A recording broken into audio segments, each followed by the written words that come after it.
сумите, барем оние првични со кои што располага Министерството за внатрешни работи, за кои што е оштетен буџетот на државата, се огромни.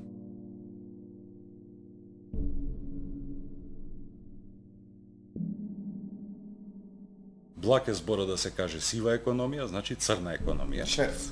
Да, имаме материјални докази за период 2005-2010 За 4 милиона година. даноци без камати. Да, за 16 милиони евра нелегални приходи. Свежите настани од декември 2010-та го продолжија својот живот во 2011 година. За вжештувањето на политичките состојби посебно придонесува настаните околу А1 телевизија по апсењето на собственикот Велија Рамковски во врска со случајот Пејажин. Диктатурата на дело! На Груевски демократијата! Еве ова е! На 27 јануари, со судско решение замрзнати се сметките на фирмите во случајот Перонаков безброј. На сметка на еден телевизија има само околу 10 милиони денари. А ние бараме замрзнување на износ од 273 милиони денари. Тоа значи дека сите приливи кои што би доаѓале во А1 телевизија ќе бидат смрзнати. Ќе не може со нив истата да располага додека не се заврши судската постапка. Новинарите на А1 излегуваат на протести пред владата, од каде што продолжуваат да ја емитуваат главната информативна програма. Во тој момент кога беа замрзнати сметките на А1 телевизија, ние свативме дека нашите очекувања, односно нашите предвидувања за тоа што ќе се случува со А1 стануваат реалност. Ни се потврди всушност дека целата битка не се сведува само на обид за расчистување на наводниот криминал со фирмите на Перонаков, туку со обидот да се оневозможи или попречи А1 во нејзиното работење. Ние практично сме оневозможени нормално да функционираме. Знаете што значи блокирана сметка? Тоа значи дека не може ниту да се исплаќаат плати, не може да се наполни бензин, не може да се купат ленти за снимање. Во тој момент ние како новинари, како уредници имавме пред нас повеќе варијанти, но оваа одлука ни се виде најприкладна за делување во моментот. Моравме на светот, моравме на македонската јавност да ја покажеме дека пред А1 е надвиснат меч кој што може да ја отсече главата. Тоа сакавме да го направиме и мислевме дека со излегување пред владата тоа ќе го направиме најдобро. Така падна таа одлука која што беше пред се новинарски мотивирана.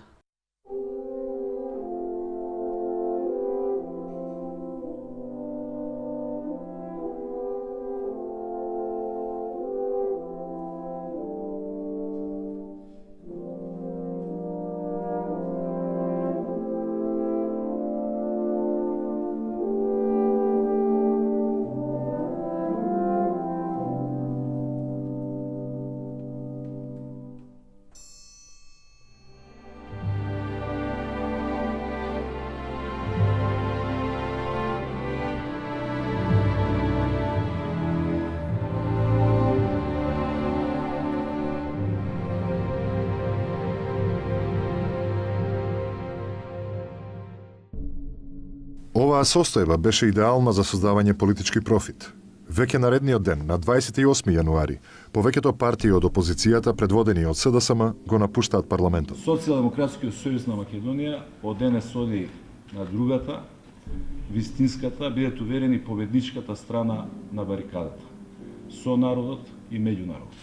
Ако Црвенковски решил да го напушти собранието за да го заштити криминалот, нека го направи тоа.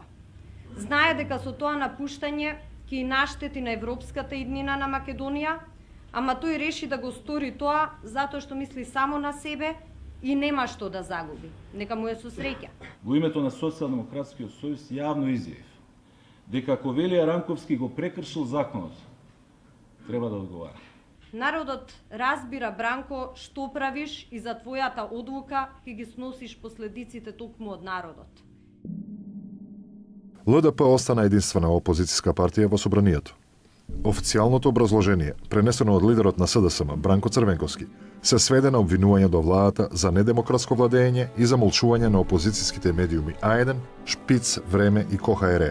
Зголемените конфронтации, тензии и судири во општеството, сатанизација на експертската јавност, етикетирање на невладиниот сектор, притисокот врз медиумите, политичкиот отстрел на неистомислениците, силна политизација во судството, се уште постојат и содека состојбите се такви, ние ќе бидеме надвор од собранието.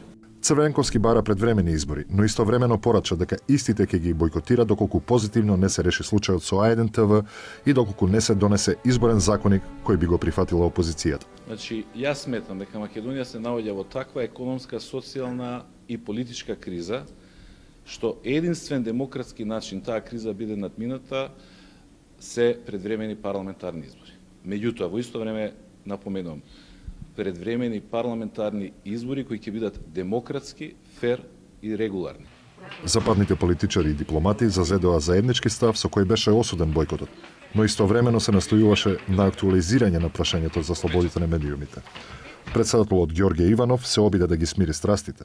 Веднаш по настанатата состојба тој организира лидерска средба на која спротиставените страни се соочија на една маса. Целта беше преку отворен диалог на сите релевантни политички субјекти во државата да се најде решение и да може сите институции да функционираат со полн капацитет. Барања кои излегуваат од рамките на уставот и законите не се ни можни, нити па било кој би презел одговорност тоа да го исполни.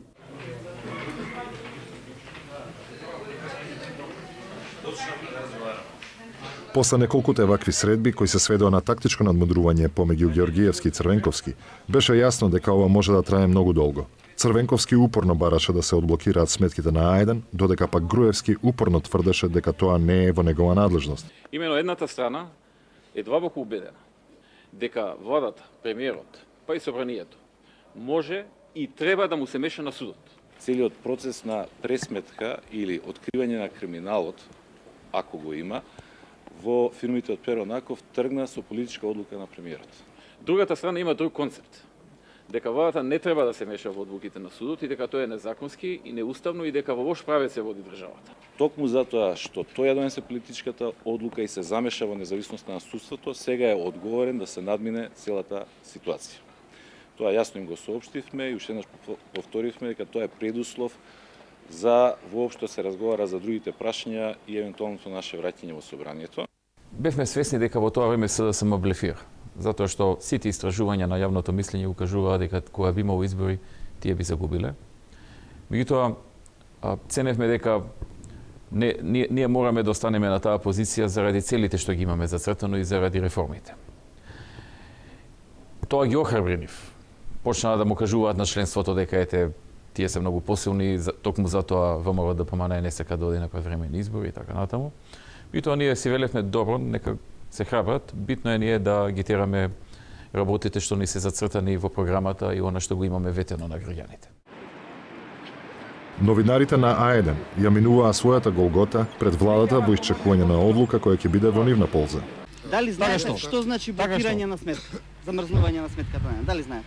Јас многу добро знам што значи тоа, но тоа е вообичаена постапка на судот кога станува збор за предмет во кој што има сомнение за криминал, за тежок криминал каков што е овој. Значи е вообичаена постапка. Таа не е постапка. Јас се распешав деновиве да прашам дали тоа и во други случаи се случувало. Укажано ми е дека прво дека било препорака пред некоја година на Обединетите нации и на многу експерти што почесто да се изрекува таа мерка и откако е ова вие ли го организира? Вие што мислите? Да, добро. Ја мислам дека ние го организиравме. Да, мислам дека вие. Ние во целиот тој период добивме поддршка не само од политичките партии, добивме поддршка и од меѓународната заедница во многу наши формални и неформални контакти во обидот да истраеме во нашата новинарска битка. Нападот од нивна страна беше дека тоа е напад на независен медиум. Се поставува прашањето ако еден медиум е центар на криминалот, дали тој во основа може да е независен или е зависен во целите на остварување на нечии криминал. Едноставно се обидувавме да го одвоиме судскиот процес што се води против сопственикот на телевизијата и против останатите управители на Перо Наков, апропо нашата битка за она за што која што верувавме за новинарската слобода. Обединетите нации имаат препорака и домашните експерти, на пример, најдов на интернет најмалку 3 пати Сваџана Тасева има препорачено дека нема вистинска борба против корупцијата и криминалот, се додека не почне да се замрзнува имот, сметки со пари и така натаму. Добивме поддршка и од опозицијата, но и од многу невладини организации и од многу граѓани. Дали опозицијата од тоа успеала политички да профитира, тоа е прашање за размислување. Мислам дека опозицијата успеа да се најде во агендата на А1 телевизија и во оние барања на А1 и на новинарите на А1 кои што пред се однесуваат на некои елементарни новинарски стандарди и човекови права и слободи. Така да ако прашате дали успеале политички да освојат некој поен плюс, веројатно да. Многу од новинарите беа злоупотребени. Многу од новинарите беа доведени во тешка состојба да мора да го прават тоа. Но некој од тоа го избра и како личен избор. И веруваа во тоа. Не можам да кажам дека сите се вакви или онакви. Значи имаше и таму различни размислувања, но некои од нив и од економски и социјални причини се ставија на располагање на остварување на некои други цели заради кои што тие сигурно не беа вработени во таа институција. Силата на А1 се зголемува со започнувањето на акцијата за собирање на потписи низ цела Македонија. Меѓутоа на 2 март во Скопје се појавуваат билборди. Јас не сум А1, јас плаќам данок. Александар Илиевски од Скопје започна да собира потписи како против кампања на А1. Јас сум Александар Илиевски, за разлика од газдите на А1 телевизија, плаќам данок како и секој честен граѓанин на оваа држава. Постепено се придружуваат и земјоделците, пензионерите и други групи граѓани. Оваа епизода ќе трае кратко време, но новинарите на А1 непоколебливо ја продолжуваат својата битка.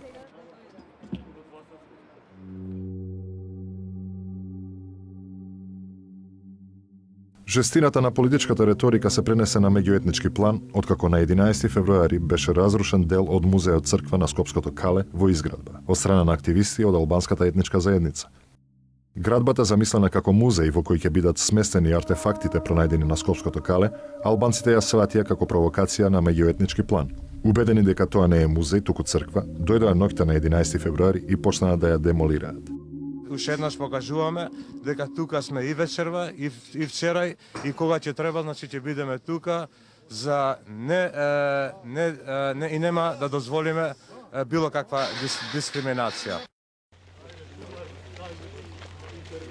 Тоа беше повод за зголемување на меѓуетничките тензии, што кулминираше на 13 февруари, со масовна тепачка помеѓу приврзаниците и противниците на изградбата на музеот црква.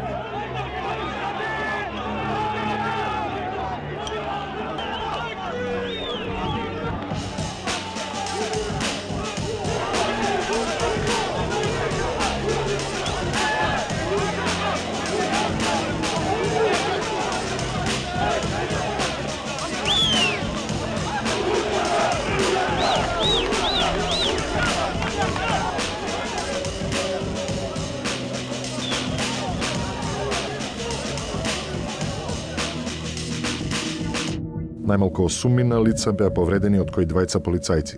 Сето тоа ја илустрираше сензибилноста на политичките состојби, која се закануваше да предизвика зголемување на меѓуетничките тензии. И овој настан СДСМ го искористи како поен во нивниот колаж обвинувања на актуелната влада за дисторзиите во системот. Сите добро знаеме чија беше одлука да се гради музеј црква на Скопското Кале. Сите добро знаеме што може да поттикне самоволното градење на објекти кои предизвикуваат меѓуетнички тензии и верска нетрпеливост. По инцидентот на Кале, после обидот за рушење на објектот и по масовната тепачка, во јавноста, можеби за прв пат после 10 години се почувствува една голема тензија. Беше важно да испратиме една многу јасна порака дека никој не сме да си поигрува со меѓуетничките односи во Македонија. И тогаш можеби како никогаш претходно излеговме со многу остри и многу директни пораки, дека нема да дозволиме тензиите да продолжат и некој да предизвика етнички тензии или етнички недоразбирања заради дневно-политички цели. Проблемот со Грција го живее својот живот. На 30 март беше заокружена јавната расправа во Меѓународниот суд на правдата во Хаг, која што започна на 21 март во врска со тужбата на Република Македонија против Грција. Македонската страна изнесе убедливи аргументи во насока на докажувањето дека Грција го блокирала приемот на Македонија на самитот на НАТО во Букурешт, со што ја прекршила времената спогодба. грчката страна се обита да внесе комплексност во случајот, изнесувајќи серија нерелевантни или неточни тврдења, како и нови правни тврдења кои не биле покренати пред април 2008 година. Во последните месеци, особено откако Грција западна во длабока финансиска криза, се чувствува една незаинтересираност на другата страна и истовремено обид да прикаже пред нивните партнери во Унијата дека прават се да се реши спорот, но дека другата страна, во случајот ние, се тие кои што го тоа стопираат, но дека еве има шанси брзо да се реши и треба да се остави малку повеќе време. Средбата на премиерот Груевски со грчкиот колега Јоргос Папандреу на 23 јуни во Брисел, освен заложбите за продолжување на диалогот, очекувано не резултираше со приближување на позициите околу спорот за името. Грција гледа дека врз неа не се врши притисок, притисокот е префрлен само врз Македонија и нејзин интерес е да чека, да не прифаќа сега решение, туку уште малку, ако може да биде нагазена Република Македонија од меѓународниот фактор, па дури тогаш кога условите би биле за Грција по-добри, евентуално во некое друго време да се постигне решение. Претходно на 16 февруари, премиерот Груевски во Вашингтон оствари средба со потпредседателот на САД Џорџ Бајден и државниот секретар Хилари Клинтон. Во фокусот на разговорите било македонското членство во НАТО и ЕУ, во рамките на кој неизбежна тема била спорот со името, заради која Грција ја блокира Македонија. И во минатото и во иднина ќе останеме силно фокусирани на решавање на ова прашање поврзано со името, односно со нашето членство во НАТО и нашето членство во Европската Унија. Практично најголем дел од дискусиите беа поврзани со евроатлантските интеграции, со кои што како и да се заврати, работите се поврзани со решението кое што треба да го постигнеме со Грција. Наш интерес е да најдеме решение, ние ќе правиме се што е во наша мок, но истовремено ќе правиме и се што е во наша мок да ги заштитиме и државните и националните интереси. Значи, наша стратешка цел е да стане земјата членка на НАТО и на Европската Унија, но за тоа треба да одлучат граѓаните на организиран референдум, на кој што ќе се презентира одреден предлог, па тие ќе донесат одлука дали тој предлог има доволно аргументи да биде прифатен и веднаш потоа да се добие членството во НАТО и почетокот на преговори со Европската Унија. Неколку дена по враќањето од Вашингтон, Груевски ја разреши дилемата за предвремени избори. Во услови кога имаме влошување на состојбата во смисла на правење штета од страна на опозицијата, отсуството од парламентот дефинитивно прави штета на државата. Јас би го повикал Бранко Црвенковски доколку сака избори да дојде во парламентот утре и утре да го изгласаме законот за избори и да одиме веднаш на избори. Ракавицата беше фрлена. Иако вербално Црвенковски прифати избори, сепак стана известно дека Црвенковски повторно ќе користи адутот за бојкот на изборите, условувајќи го учеството со нови барања и предолги рокови. Предвремени парламентарни избори и треба и мора да има. Но во исто време не било какви, туку само фер и демократски избори се решение и излез. Нека го викне цело опсе на свет да дојде да ги наблюдува изборите. Сите што можат од овсе да дојдат во Македонија да ги наблюдуваат изборите. Првиот шекор, симнување на блокадата на сметките на А1, Време, Шпиц и КХР. Социјалдемократскиот сојуз е подготвен да седне со поголемите парламентарни партии на преговарачка маса за усогласување на законот за распределба на средствата за медиумите и изборниот закон. Јас би му порачал дека ова му е одлична шанса да си ја искористи. Потоа нека менува закони за избори, нека менува, односно за медиуми, нека менува устав, нека ги пушти од притвор, пошто он верува дека премиерот може да ги пушти од притвор од пајажина, нека ја деблокира сметката на кого сака. Прифатете го овој предлог и ајде да почнеме да работиме. Ајде да одиме, ама на вистина да одиме на избори во јуни. Она што ќе го потенцираме е дека единствено може да биде легитимно барање измена на законот за избори, иако и без таа измена би имале одлични избори. Ако господинот Груевски не е подготвен да ги прифати овие услови, значи дека не е подготвен да оди на предвремени парламентарни избори. Тогаш господинот Груевски сам нека се оди на избори. И тогаш оценивме дека веќе ризикот е премногу голем. Ризикот за државата. Тогаш оценивме дека е подобро да прифатиме предвремени избори, да ги завршиме и да продолжиме со работата, исполнувајќи ги реформите, да добиеме позитивен извештај, препорака нова, со надежда дека таа понатаму ќе води плод и ќе ги започнеме преговорите. 22 февруари, премиерот Груевски пресече. Бранко, ајде на избори за да видиме кој е диктатор, а кој не е. Бранко, ајде на избори да видиме кој е ненародна, а кој е народна власт.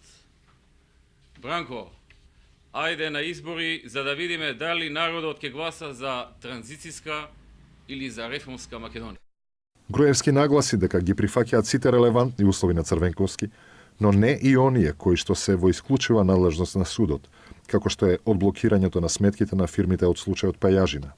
Од 5 услови на Црвенковски, 4 беа прифатени. Вака се, значи да одиме поред по условите. Деблокадата на сметката на еден време Шпици КХР, Груевски може да направи за 3 минути, бидејќи така е ја нарача. Со едно телефонско јавување на вистинскиот телефонски број. Неговата теза дека не може да се меша и не сака да се меша во независноста на судството е лажна теза, бидејќи тој со политички мотивирана одлука веќе се замеша во уништувањето на овие медиуми и расчистувањето на медиумскиот простор пред евентуалните предвремени парламентарни избори. Доколку Бранко Црвенковски е навистина уверен дека ќе ги добие изборите и дека народот масовно ќе го подржи, нека прифати избори веднаш и потоа, ако народот тоа му го дозволи со гласањето за него на изборите, нека се јавува на телефон во судот и нека ја смени одлуката на судот за случајот Пајажина и деблокадата на сметката, баш онака како што тој кажува дека се правило. Дали Бранко Црвенковски е алтернативата за премиер на Груевски? Ова е дежурно прашање во секој интервју. Очигледно, легитимно. Така е, сите други повеќе водат сметка што ќе биде со мене, а најмногу Груевски отколку јас самиот. Значи, апсолутно сум релаксиран. Јас сум бил премиер и сум бил претседател во оваа држава. Јас немам повеќе право на лични амбиции. Се што можело политиката во Македонија ми пружи, мене ми пружила. Јас сега само имам обврски спрема овие граѓани, овој народ и оваа држава. Една од првите обврски е на следните парламентарни избори оваа погубна политика на Груевски да биде поразена. И спремен сум, подготвен сум да направам се тоа и да се случи.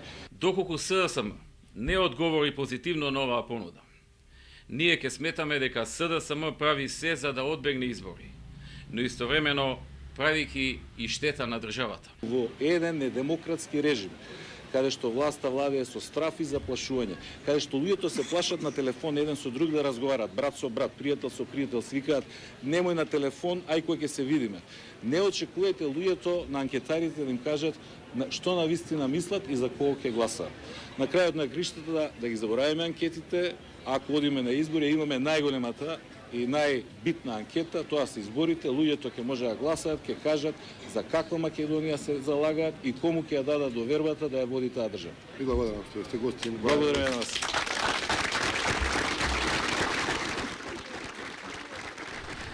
Така, овој пат блефирањето на Бранко Црвенковски најде на потешкоти, најде на непријатна ситуација. Тие не знаеат што да направат во тој момент. Одеднаш почнаа да наоѓаат причини зошто не треба да има избори. Луѓето кои што до вчера секој ден ме повикуваа на избори и укажуваа дека Груевски се плаши, Груевски ќе загуби, ВМРО е готова, СДСМ доаѓа. Откако им рековме, ајде на избори, одеднаш почнаа милион причини да наоѓаат за да нема избори. На 23 февруари следеше ненадејната оставка на председателот на Државната изборна комисија Александар Новаковски. Стана јасно дека изборот на новиот председател на ДИК ќе представува повод за дополнително политичко тактизирање. Однапред ја предупредуваме власта да не и падне на ум, да не помисли во стилот на нивното политичко насилие да предлага или избира председател на ДИК без консултација со најголемата опозицијска партија како што предвидува законот. Го повикувам Бранко Црвенковски да престане да ги манипулира членовите во својата партија, да престане да ја манипулира јавноста. Бараше веднаш превремени избори и тој и неговите луѓе со жолти мајчки во парламентот кои што повикуваа на избори веднаш. Еве им веднаш избори. Им кажавме кого сакаат нека викна за наблюдувач, ОВСЕ, меѓународна заедница, кого ќе кажа тој, нека излезат. Од 5 барања, 4 им ги исполнивме, едното не можеме бидејќи не е во наша надлежност, туку во надлежност на судот. Нека не глумат и нека не измислуваат причини за да не излезат. Јасно ми е дека имаат страв дека ќе загубат, меѓутоа тоа е демократија. Замислите сега, некогаш кога СДСМ ќе води, ние да речеме не излегуваме бидејќи ќе изгубиме на избори. После неколку надмудрувања со Црвенковски, Груевски на 30 март го предлага 5 јуни да биде датум на одржување на вонредните парламентарни избори. ВМРО ДПМН ќе предложи до парламентот на Република Македонија парламентарните избори во Република Македонија да се одржат на 5 јуни 2011 година.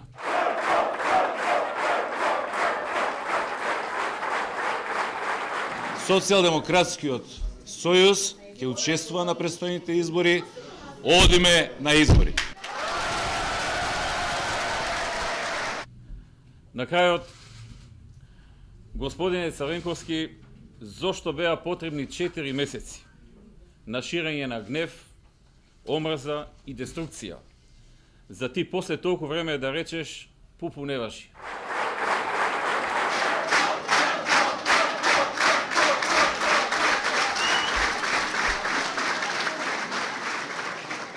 Почитувани граѓани, од денес повеќе немаме никакви барања. Во парламентот не се враќаме и повеќе не водиме преговори со ВМРО ДПМН и со владеачките партии.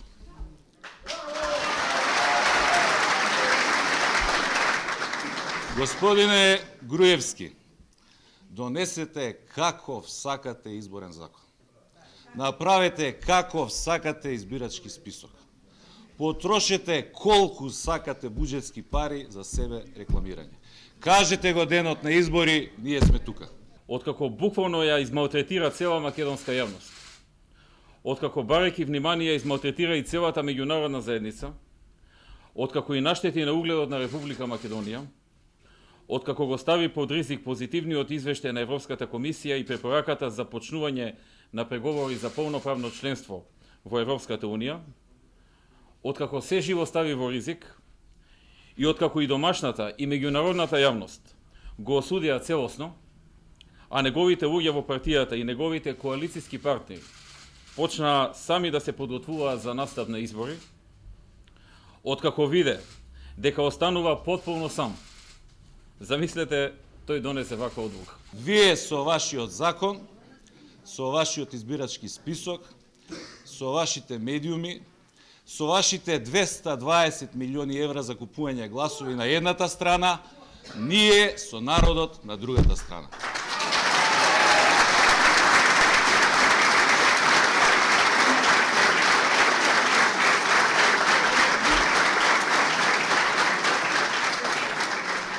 И ќе ве победиме. Ќе ве победиме.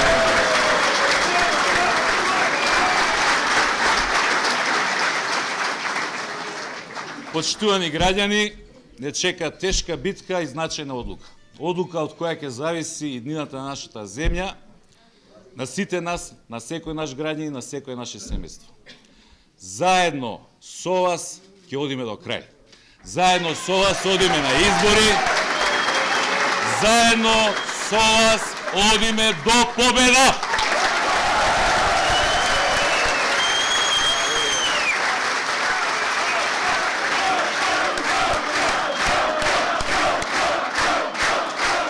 Предизборната трка можеше да стартува. На 5 и 6 март ВМРО ДПМН во Битола го одржа 14-тиот конгрес, на кој Груевски беше реизбран за председател на партијата. На 13 март Либерално-демократската партија го одржа 4-тиот конгрес, а неколку дена подоцна и ДПА го одржа 5-тиот конгрес. Големите партии немаа никакви промени во нивните раководства, но затоа на сцената се појавија неколку нови помали партии. Филип Петровски формира Демократска десница, а Руфи Османи ја создаде партијата Национална демократска преродба. По изборот на Борис Кондарко за председател на ДИК беа исполнети сите предуслови за организирање на изборите. На 14 април парламентот се само распушти, пошто председателот на парламентот, Трајко Велјановски, официјално ги распиша изборите за 5 јуни. Колеги пратеници,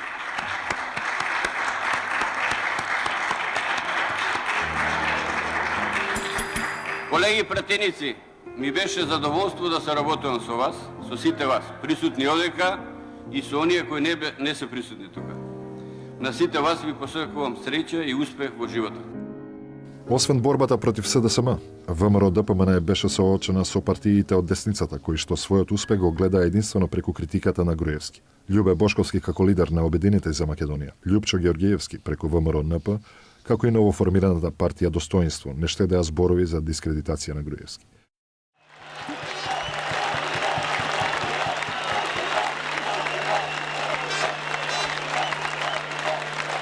На 15 март се одржа голем митинг на СДСМ пред владата.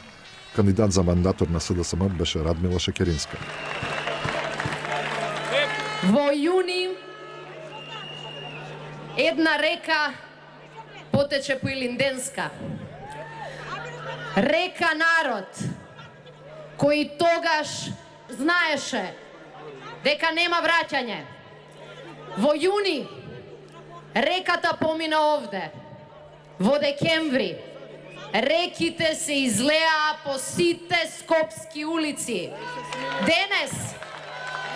Денес море би сакала да можете да бидете овде и да видите како изгледа ова море народ. Цела земја е на нозе, сите сме под исто знаме, Македонија. На 5 јуни промени.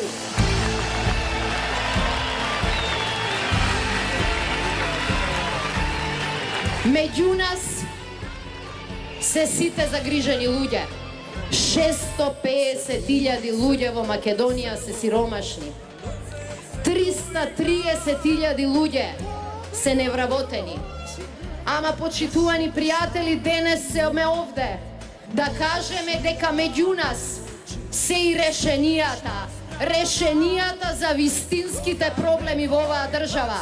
Да живее Македонија, да живее победата на 5 јуни.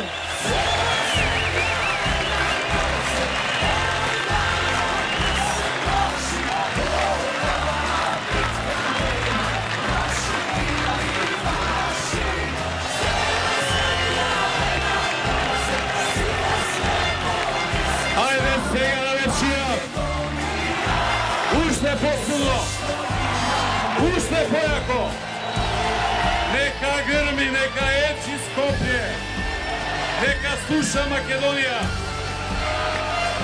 нека се тресе оваа зграда и тие што се кријат во неа. Нека разберат дека народот се крена, дека народот си дојде по своето. Ајде! Изборниот тим на СДСМ, иако претрпе известни промени со воведувањето на нови имиња што вклучуваше и новинари од А1 ТВ, во суштина беше истиот кој што и дотогаш ја изразуваше лојалноста кон Црвенковски.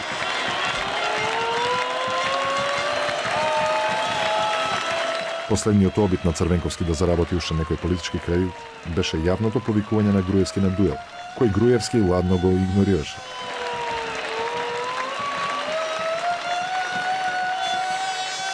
На истата локација на 29 мај митинг одржа и Коалицијата за Македонија.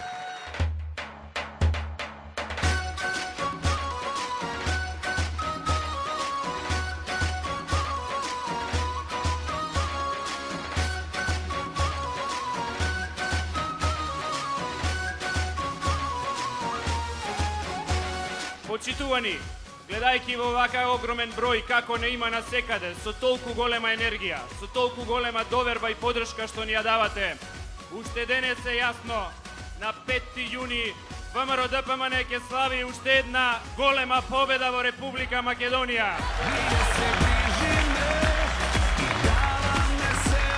Предходно на 14 мај, Груевски ја промовираше новата програма на ВМРО ДПМН, Манифест за реформи и развој, во кој главниот акцент беше ставен на економскиот раст и невработеноста. На Македонија е потребно довршување на започнатото, но уште поважно, потребни се и нови и свежи идеи. Нашата нова програма, Манифест за реформи и развој. Ние создаваме, ние внимаваме, земја вода.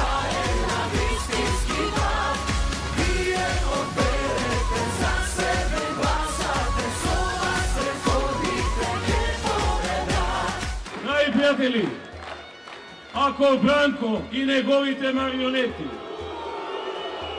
прогласија дека на нивниот митинг имало 70.000 луѓе, колку би кажале кога би застанеле овдека пред вас на оваа бине денеска? 130.000, 150.000, но ние, драги пријатели, не лицитираме со броеви. Луѓето за нас не се бројки, тие се живи суштества, со чувства, со потреби, со разум, со достоинство, со свој став.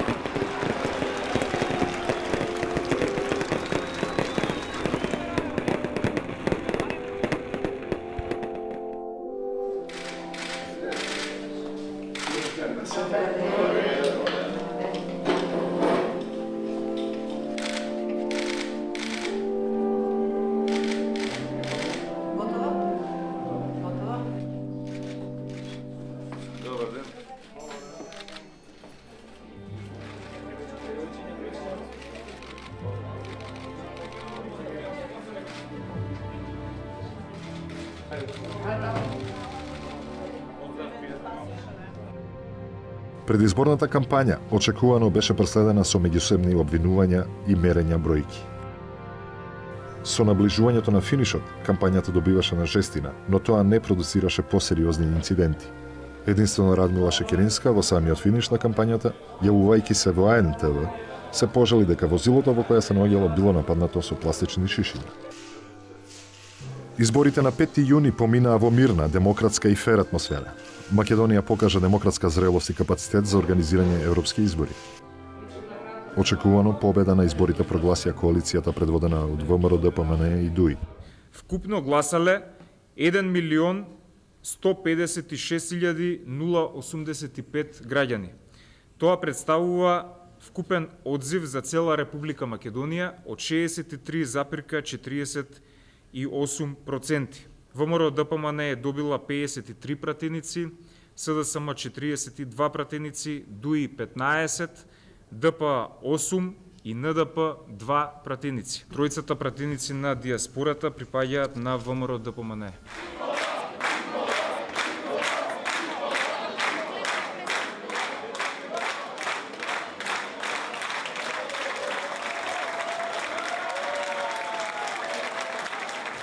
Победник на овие избори е ВМРО ДПМН и коалицијата за подобра Македонија.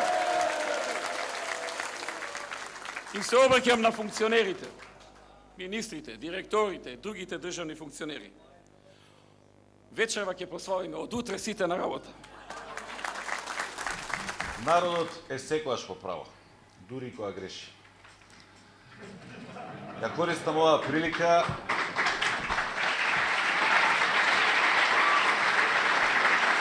да упатам честитки до сите граѓани на Република Македонија кои што денес се решија да бидат храбри, одважни, да излезат на избирачките места. Вечерва ќе честитам на нашиот политички конкурент, на ВМРО ДПМН и на Груевски за нивниот изборен резултат. Меѓутоа, ве уверувам дека победата која што ја издействува е пирова победа, бидејќи огромен број на македонски граѓани вечерва покажаа дека и покрај се одлучуваат и бараат промени. Битката до првање. Ако не видовте што можеме да направиме со 18 пратеници во собранието, можете да замислите што ќе направиме со 43 пратеници.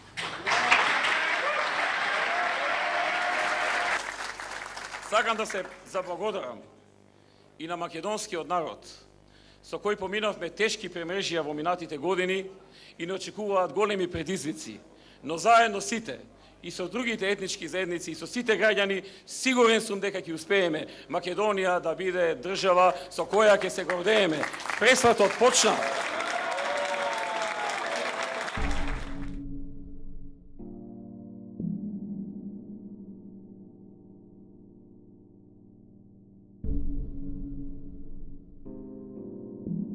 Мирниот и демократски амбиент на изборите беше засенат со убиството на младиот активист и член на ВМРО-ДПМНЕ Мартин Нешковски од страна на припадник на специјални единици Тигри при прославата на победата на ВМРО-ДПМНЕ на плоштадот во Скопје.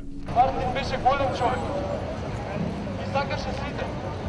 Тој ден бил 10 литра вино да почести чарто просто ме брат. Душата ми е мерак на душата сакам да почнам. Бил малце под напиен, се качал на бината да честита, посипнали и го отепале. Таа е едната вистина, нема друга.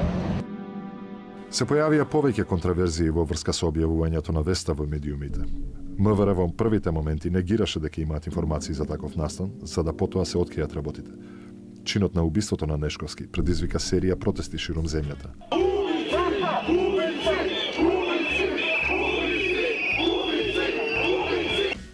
Во протестите се бараше распуштање на специјалните единици од МВР, како и барање за оставка од главните функционери од власта и МВР.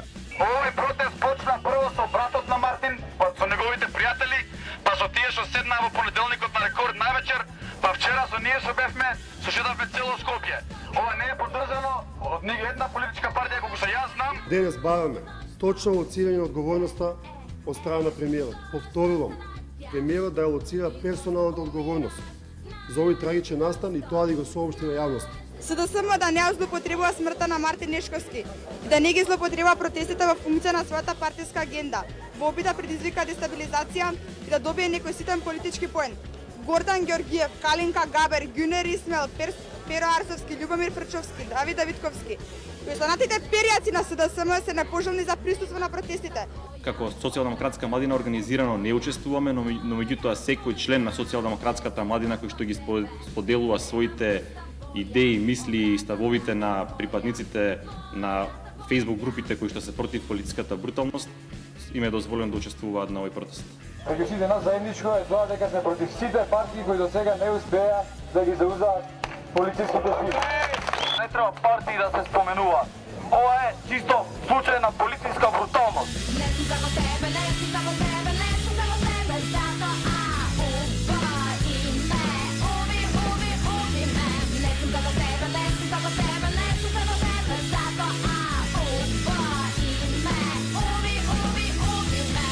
За нас како Министерство за внатрешни работи се разбира беше предизвик од една страна настанот да се расчисти најбрзо и на најпрофесионален можен начин, што впрочем и го сторивме за неполни 48 часа, но од друга страна да оставиме простор секој оној што е незадоволен, секој оној што има потреба да го каже сопственото мислење, без разлика на неговите мотиви, тоа да го направи во една демократска атмосфера.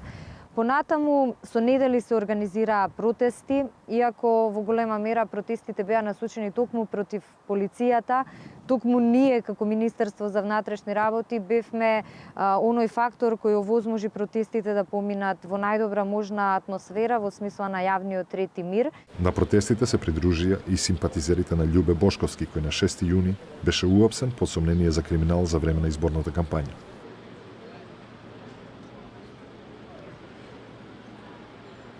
Се обидовме да ја смириме атмосферата и покрај тоа што имаше еден груб обид за манипулација од страна на опозиционите политичари, од страна на опозиционите медиуми, кои од една ваква семејна трагедија се обидоа да прават политика.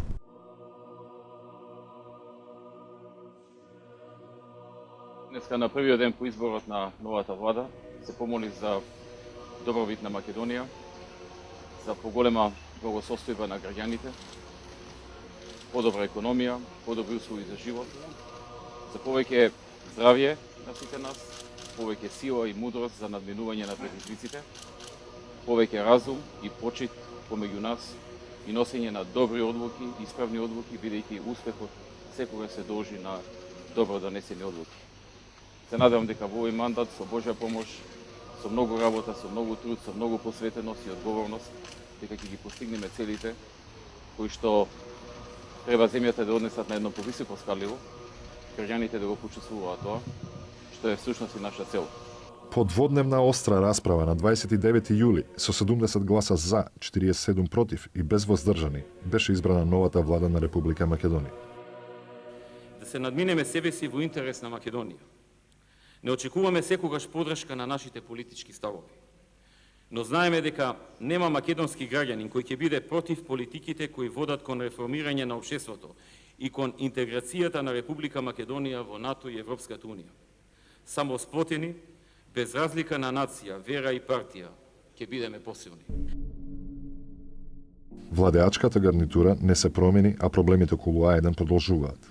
На 2 јули вестниците Време, Шпец и Коха и Ре престанаа да излегуваат, а стотина новинари од сите 3 редакции заминаа на принуден одмор. На 4 јули започна судскиот процес во случајот Пајажина.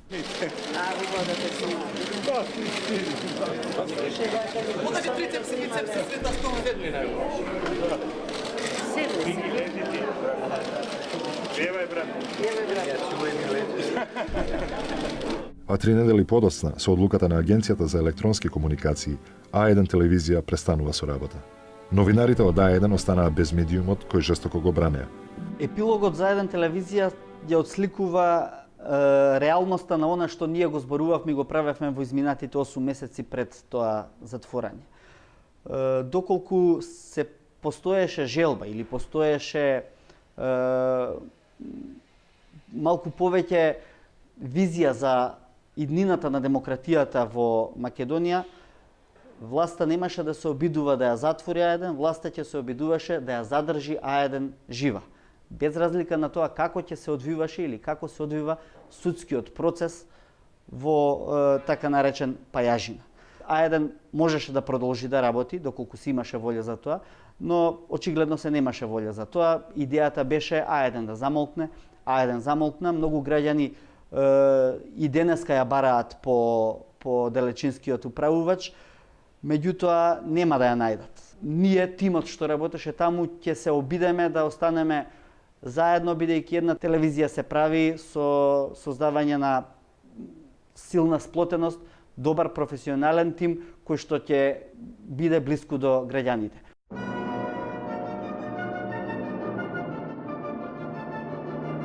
Нивниот револт против власта не заврши. Во септември следеше една мала епизода што се случи во Брисел. Неколку новинари од А1 заедно со други представници од Фелата отидоа на расправа во Брисел за слободата на новинарството на селективна покана од тамошните парламентарци. Како контрасила отиде и друга екипа новинари од Македонија.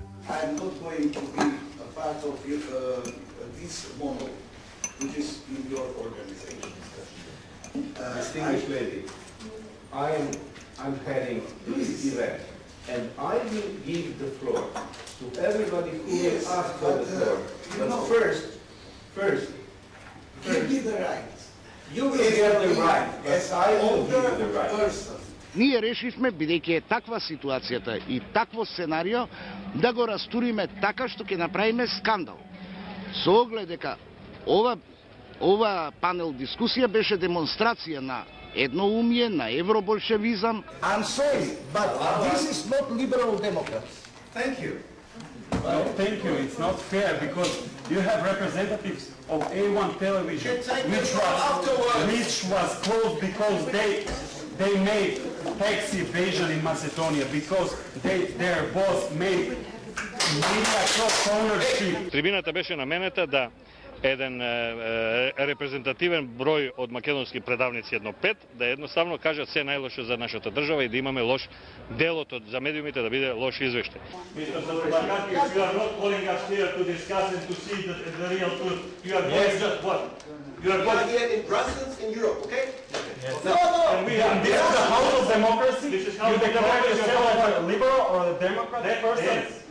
What are you are?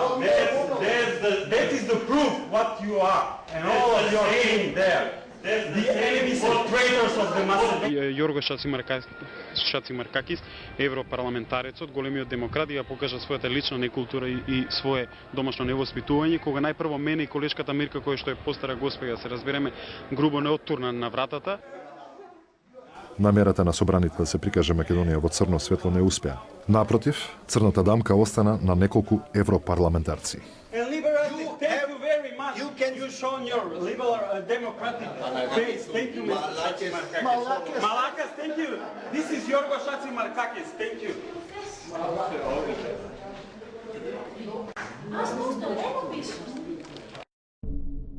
Нов повод за заострување на политичката риторика стана елитниот комплекс Космос во Скопје, кој се одлука на општината Газибаба на 1 август почна да се урива.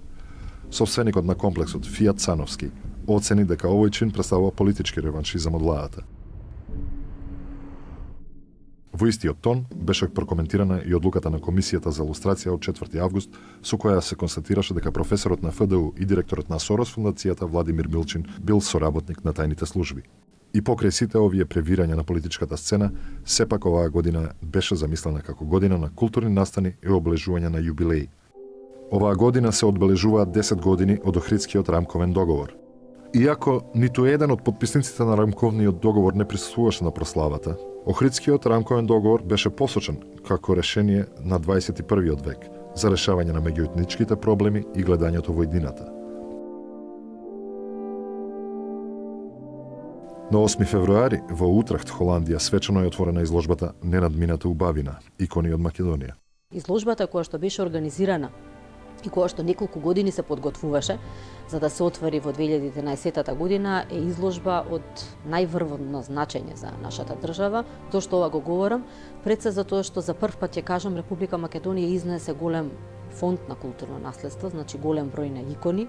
Така да во иднина мислам дека оваа изложба да оди во неколку клучни држави ќе биде од големо значење за Република Македонија и ќе се трудиме нели во таа насока на еден таква вид на промоција. На 29 април Кинотеката на Македонија обележа 35 години од своето постоење. Во август свечено беа отворени јубилејните 50 струшки вечери на поезијата, а лауреатот на Златниот венец беше академик Матеја Матевски. На 10 март беше отворен Меморијалниот центар на Холокаустот во Скопје, четврт споменик од ваков вид во светот по Ерусалим, Берлин и Вашингтон. Музеот на Холокаустот, Музеот на македонската борба, кои што се наоѓаат од другата страна на реката Вардар, е многу значено што тој дел, кој што е како што е старата Скопска чаршија и сите овие објекти ќе помогнат за оживување нели на културата, на сите оние културни традиции кои што постојат нели во старата Скопска чаршија. Во април беше отворена и спомен куќата на Тоше Проевски во Крушево. Предходно во јануари Тоше беше одликуван со орден за заслуги за Македонија. Спомен куќата на Тоше Проевски во изминатиот период прими голем број на странски посетители, над 100.000. Тоа е многу значителна бројка, голема бројка од самото отварање. Времето ќе покаже од каква важност се сите овие инвестиции и што сме направиле во таа насока.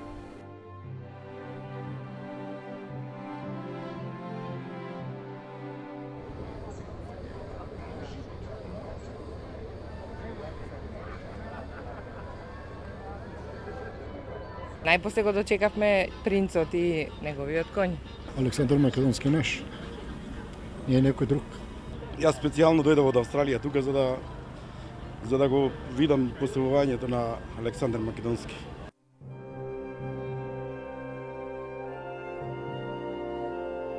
На 21 јуни беше поставен споменикот на воинот на коњ во центарот на Скопје. Многу е убав. Немам зборови. Голема гордост е да си македонец и Македонија е вечна. Да им се каже на сите што плюкаат на ова да им е срам, буквално.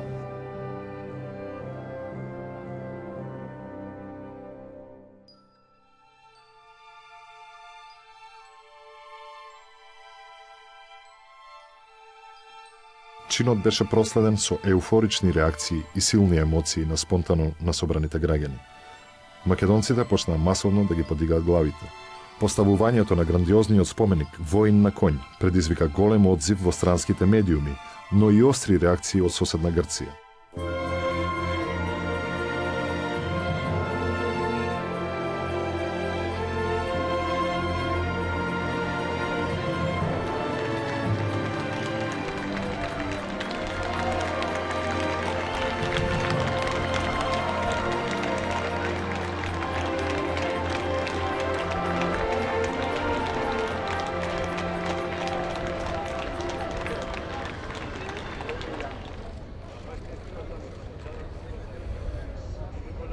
Многу ми е драго што еве сега после 3 години работа конечно можам да го видам тука на плоштадот, а уште посрекна сум дека има голема посетеност и дека на сите им се допаѓа. Истиот ден беше поставен и споменикот на Филип II во Битола.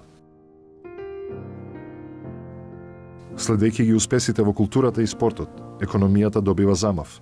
Кон крајот на летото беа најавени серија странски инвестиции. Американската фирма Kemet Electronics постави камен темелник на новата фабрика во слободната економска зона Бунарџик, а на истата локација почна да гради руската Protect Group. Индиската компанија Motherson Group ја најави градбата на 2 погона, а американската Johnson Controls најави дека ќе отвори уште една фабрика во Штип.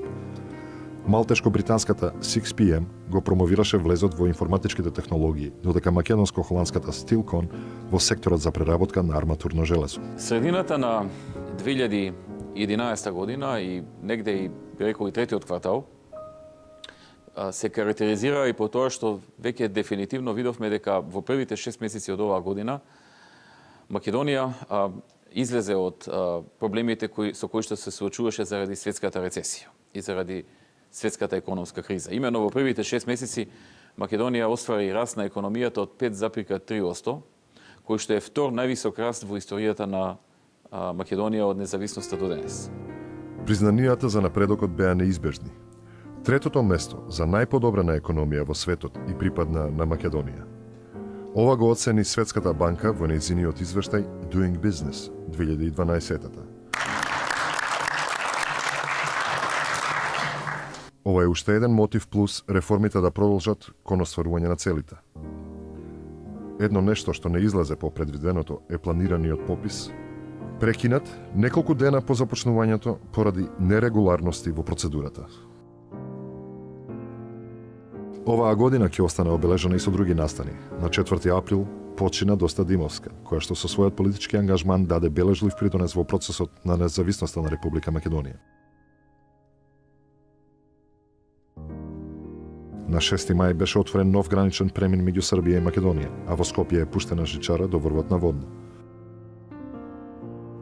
Крајот на април го одбележа официјалното пуштање во употреба на националната арена Филип II во Скопје.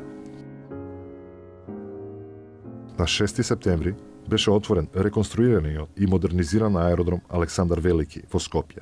Македонија се здоби со најмодерен аеродром на Балканот. Тие денови почнавме да се возиме во новите двокатни автобуси во Скопје. Сепак централно место беше одбележувањето на 20 годишнината од македонската независност. Добре дојдовте на роденденот на нашата мила Македонија. На денешен ден, пред 20 години, нашата татковина станала самостојна држава. На 8 септември 1991 година на референдум граѓаните се изјаснија за независна и самостојна Македонија. Среќен роденден татковино!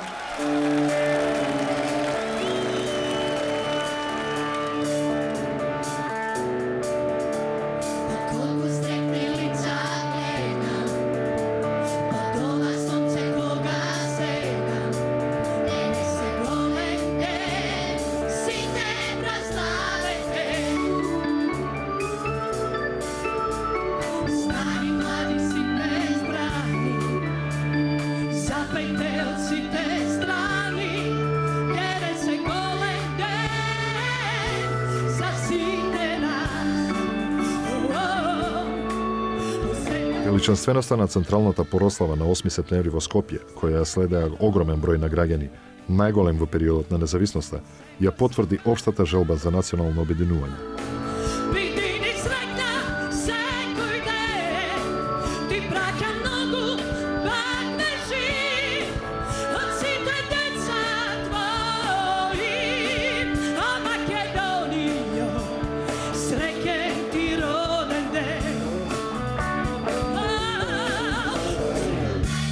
Повелбата за независноста беше свечено пренесена во Музеот на националната борба, свечено отворен истиот ден.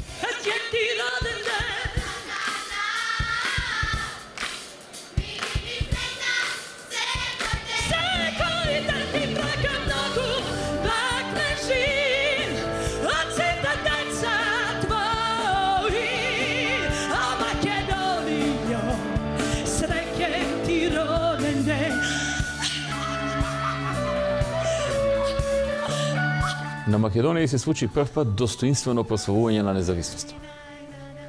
Луѓето беа позитивно изненадени, затоа што во минатото тоа го немаше. За волја на вистината, во 2001, кога беа 10 години од независност, имавме конфликт. Во 96-та имаше апатија. Така што немаше преходна ситуација во која што имавме достоинствено одбележување.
Па јубилеите секој пат се момент кога се сумира постигнатото и кога се проектира иднината.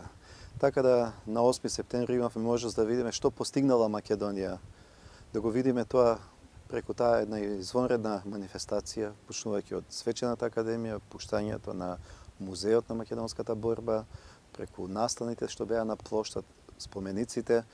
Тоа беше навистина еден момент за доживување, која ви исполнува и кога гледате дека оставате нешто за себе. Лично го доживеав овој настан како едно силно заедничко обединување на сите граѓани, силно обединување на културно-уметничкото творештво, што за мене навистина беше од голема важност.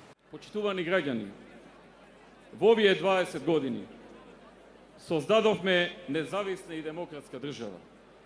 Поминавме низ бавна и мачна транзиција. Се спроведува голем број на суштински реформи. Видовме и добро и лошо. Потпрени на почитување на различностите и толерантност.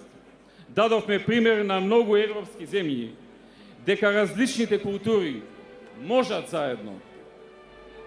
Ајде да се обединиме околу енергијата за создавање на подобра економија и повисоки стапки на економски раст.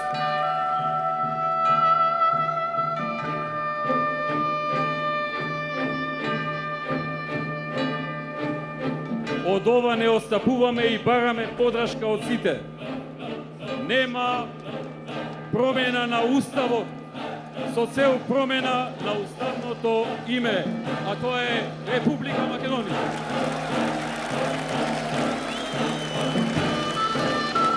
Заедно живееме, славиме, се радуваме, да се обединиме најправим во срцата, па во разумот и мудроста. Ова е пријателски стисок на раката, кој може да не доведе само кон подсврста база за нови потфати и успеси, ново и засилено пријателство за доброто на сите во Македонија. Да живее Македонија! Да сте здрави и живи! Да бидете нам добра мисла! Бог да и помогне на Македонија.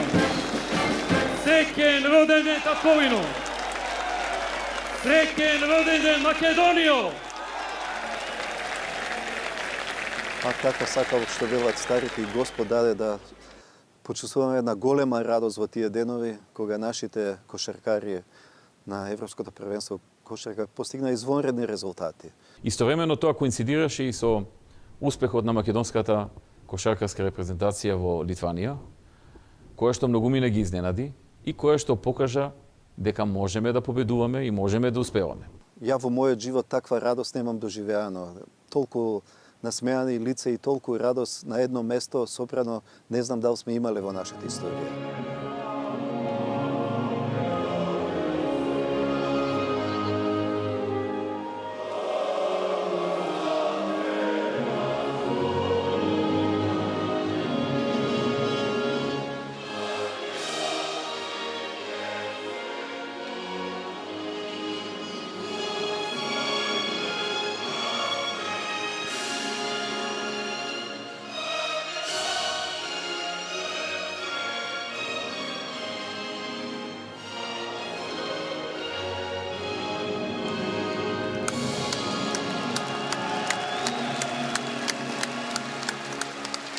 мислам дека оваа година многу скептично не пратија многу медиуми на ова европско првенство и претрпевме и доста критики, што може би излезе и како позитивно за нас и тоа не натера ние да се сплотиме што повеќе, да сватиме дека се зависи од нас, не зависи од никој друг.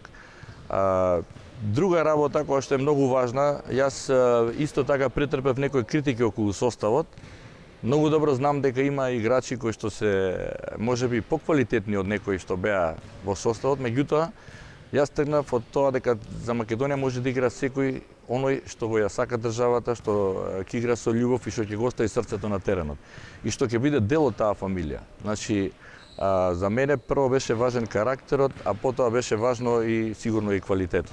Така да мислам дека многу беше важно за нас што ние направивме еден тим кој што токму баш ќе личи како семејство. Војдан краде. Ќе задржи топката. Не, тука нема фаул.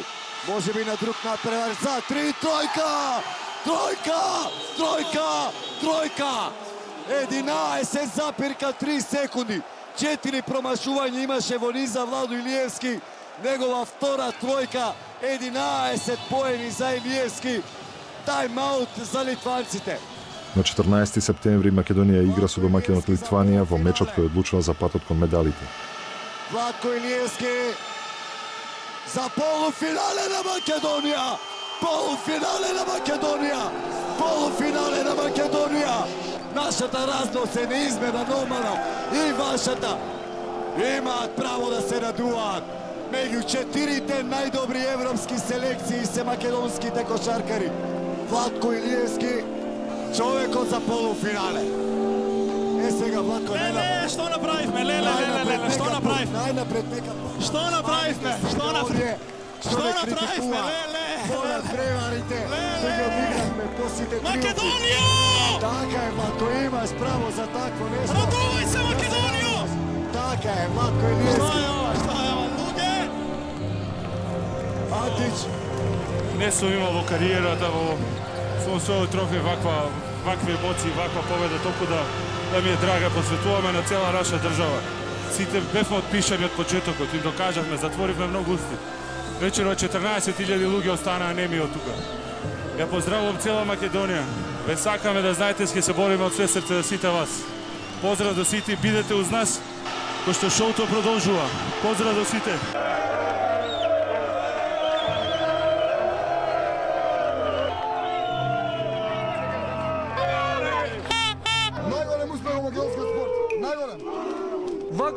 Вако лавевско играње не сум видел до сега. Браво, мајстори! Очекуваше ли ти победа? Да, очекував затоа што знам како играат македонците со срце кога треба да се игра за Македонија. Поздрав до сите, поздрав до... Ја мислам дека цела Македонија треба да биде горда, да знае кој е Македонија светот. Во тие денови имаше околу 500 навивачи македонци во Литванија. Поддршката на такви надпревари е многу голема. Значи не е важен само бројот на луѓето. Важно е да ги испочитувате тие луѓе кои што дошле преку 2000 км да не бодрат. Значи не беа дојдени сите со авион. Имаше многу луѓе дојдени со коли, со свој личен превоз, така да мислам дека обврската према нив беше многу голема. Ние после секој надпревар со нив ја споделувавме радоста и беше навистина едно одлично дружење после надпреварите. Со ова Македонија го постигнува најголемиот успех на македонската кошарка. Влеговме во полуфиналето, во 4 најдобри репрезентации на Европа. Целото внимание на македонците беше насочено кон кошаркарите.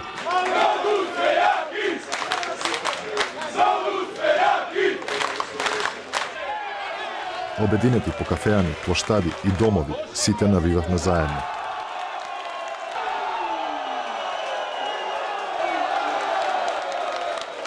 Тие денови ќе се паметат како едни од најголемите во нашето македонствување. За ова што се случувало во Македонија, јас лично можам да кажам дека навистина не бев информиран затоа што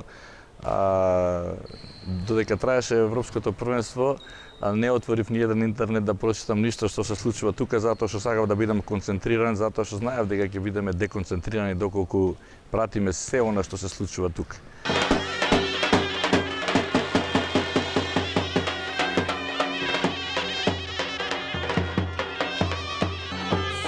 Македонија е Меѓутоа, она таму што се случуваше, морам да го кажам дека во почетокот сите некако не гледа како репрезентација, да кажам, аутсайдер, и во самиот смештај во хотелите и во однесувањето на новинари, на менаџери, на било што. Меѓутоа, како одминуваше времето, почитта кон нас беше се поголема, почна околу нас се да се врти, значи ние станавме хит на првенството, околу нас беа сите новинари, сите менаџери, што навистина многу годеше.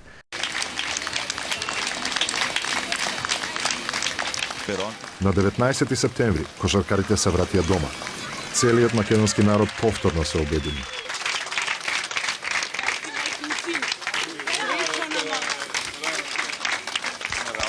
Честитам од името на владата и ви донесовте огромна радост.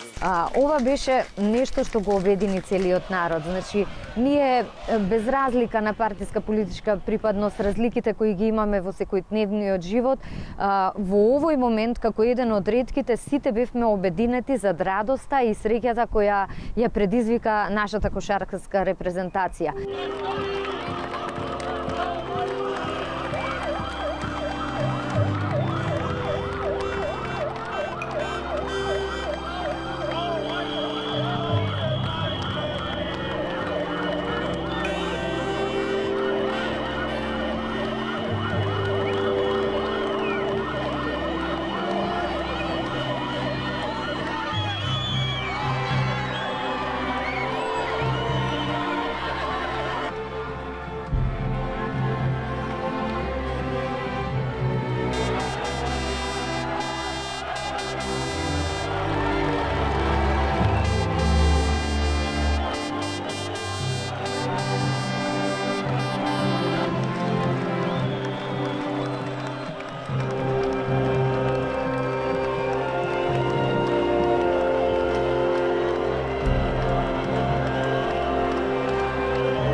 И ние кои излеговме на аеродромот, навистина бевме шокирани.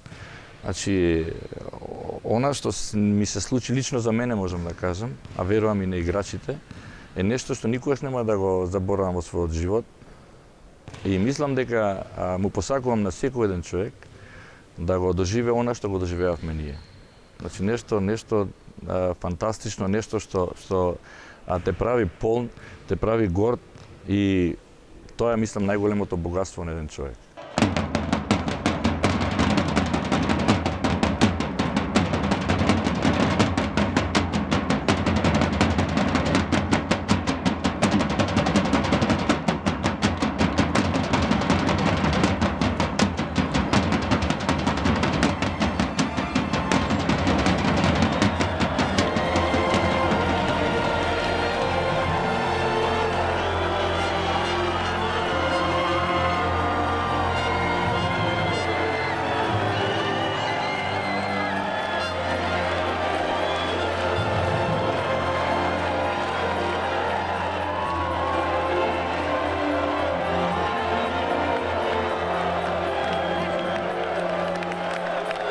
Видите, се некако си дојде спонтано, значи ништо не беше наметнато. Значи тоа што се случи со народот, и тоа што се случи со прославата, и тоа што се случи со нашите победи, тоа се некако се вклопи во еден мозаик. Се поводи баш да биде 20 години, токму да биде сега 20 години од прославата. Мојата изјава беше леле луѓе што направивме, ама денеска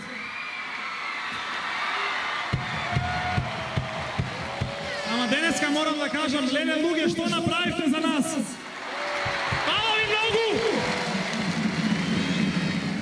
Сите се чудеа што се дешава во соблекувалната после утакмица.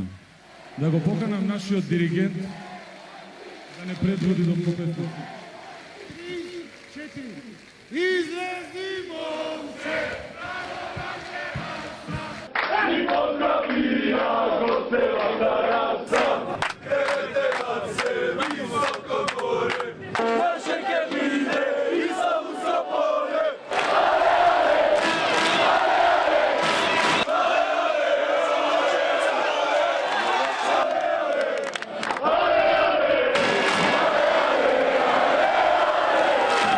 сега лично јас сметам дека е најважно да ова го градиме. Значи ова е да не биде една епизода и да биде крај. Значи ова треба да биде по мене еден патоказ, да се знае дека ние сепак имаме сили, имаме знаење и треба да имаме доверба во себе си, дека не сме никаде аутсайдери. Ние нека го оставаме срцето, нека не победуваме и нека не правиме големи резултати. Меѓутоа, кога ќе оставите срцето на терен, тогаш и победите доаѓаат сами по себе. Ние бевме многу далеку од вас и не го чувствувавме тоа дека овде во Скопје, во Македонија цела многу се слави. Сношти бевме многу тажни после поразот. Имаше голема болка во нас, меѓутоа денеска кога дојдовме овде, кога видовме колку не почитувате, колку не сакате, верувајте ми, не ни треба медал. Вие сте нашиот медал. И злато да ни дадете сега не го сакаме, вас го сакаме.